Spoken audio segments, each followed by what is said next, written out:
Good morning friends. இன்னைக்கு உலக முதலுதவி தினம்.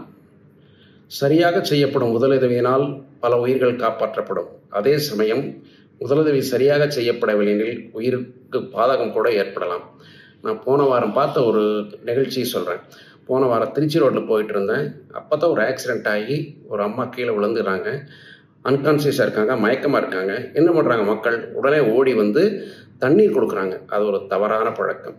மயக்கமானவங்களுக்கு தண்ணி கொடுத்தா அது என்ன ஆகும்னா, வயிற்றுக்கு போகிறப்பெல்லாம் நுரையீரலுக்கு போய் அது பாதகம் ஏற்படும். எனவே யாருமே மயக்கமானவங்களுக்கோ அடிபட்டு விழுந்தவங்களுக்கோ தயவு செய்து தண்ணி கொடுக்காதீங்க.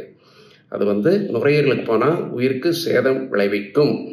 அதுக்கு பதிலாக அவங்கள சைடில் படுக்க வச்சு அந்த தலையை சைடில் படுக்க வச்சுருங்க. ஏதாவது வாந்தி வந்தாலும் வெளியே வந்துடும், நுரையீரலுக்கு போகாது.